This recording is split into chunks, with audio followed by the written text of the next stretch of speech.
Hello, everybody, and welcome to Braid Elegance. I am Jessica Daniel, and today we are going to be talking about I do not. Now, how many of you have made that statement before in the presence of some witnesses or in the presence of a judge? How many of you have said I do? Let me know in the comment section. And also, how many of you have said I do not? Now that is the difficult part. The best advice my elder brother ever gave me, and he does give me such awesome advice. He's like the warehouse of great advice.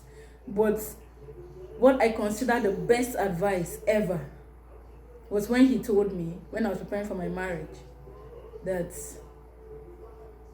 at any time at all, you can still get out.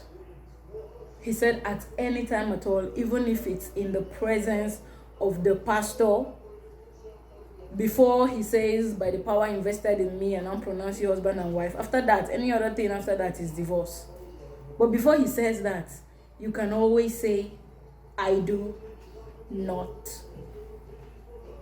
Some of us feel because we have been in the relationship for a long time, we cannot get out. Some of us feel because, we look so good together, everybody compliments us.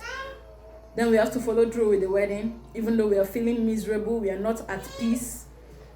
Some of us feel because, we have spent so much already, so it's too late. But I'm telling you right now, it's better to have a broken relationship, I'm sure you've heard this before, than a broken marriage. It's better to have a broken relationship than a broken marriage. There is no name that they call somebody that has had broken relationships. But what do they call somebody that has, gone through a broken marriage? You're a divorcee. Which is better? And for you ladies, let me tell you, for a divorcee, it's not easy to get married immediately. But if you break that relationship before you say I do, I've seen people who finally found the right man in 3 months, 6 months, maybe just to allow their family to heal a little bit from the past one. They were able to move their wedding date forward.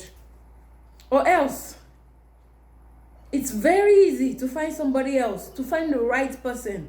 But after you have been married, then 6 months later, you realize, no, I don't want to be here.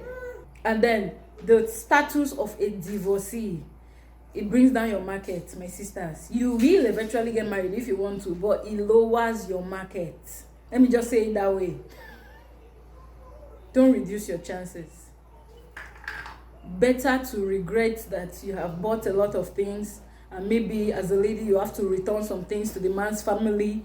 It's better, so that when you finally find your man, it will be worth the wait, than for you to hurry and get married because of the flimsy reasons I listed, and then you regret it immediately. Many people regret their marriage immediately on that same wedding day.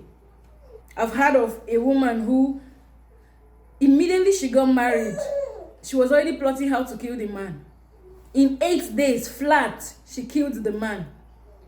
She hated this man, but because they looked so good together, she went ahead and married him. Hello, sweetie. Hi. Hey, boo-boo. And now his family is missing him, and she's in jail for life. Is it worth it? Some of us might not kill the man, but we'll be in jail in that house, literally for life. Because you might not divorce, but you'll be miserable for the rest of your life. Marriage, I've said it before, is a long, long time. Marriage is forever. Forever is a long time. Believe me, you want to spend forever with the right person. You don't want to spend forever with somebody you'll be miserable with. If you cannot kill the person, you want to kill yourself. But somebody will just have to die. Is it worth it? No matter how much you've spent, no matter how much he has spent on you, he has invested in you, go to him, beg him, I am sorry, this is not going to work. If I marry you, I will be miserable. And if I'm miserable, you will be miserable. Because I will not be my best for you. So thank you for all that you have done for me. But in order for both of us not to live a life that we will regret, we have to end this right now. We have to end this now. Whoever you say that to, I'm not sure they will force you to marry them. They will not. Nobody will do that. So please, my sisters, my brothers, it's better to say, I do not. Even in the presence of all the church people, they will respect you for it, because it takes a lot of courage to do that. But don't make a lifetime mistake. Marriage is a long time.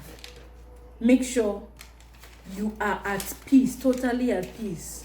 The Bible talks about the peace that cannot be explained, that surpasses all understanding. When you find the right person, you should have that peace. If that peace is absent, keep searching.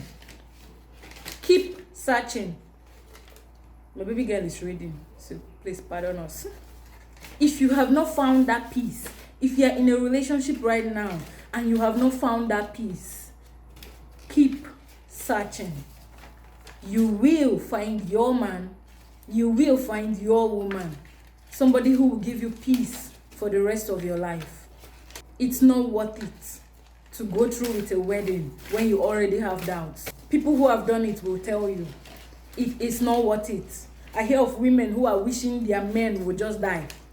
I hear of men who, because they cannot handle it, well, they can't kill the woman, they cheat.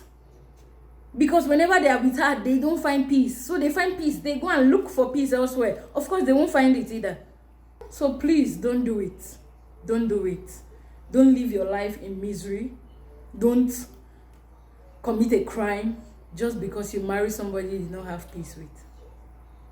Right at the altar, you can still say, I do not. Nobody will force you to go ahead with it if you do not want to. I hope you enjoyed today's video. If you like such content, I encourage you to please subscribe, and I'll see you next time.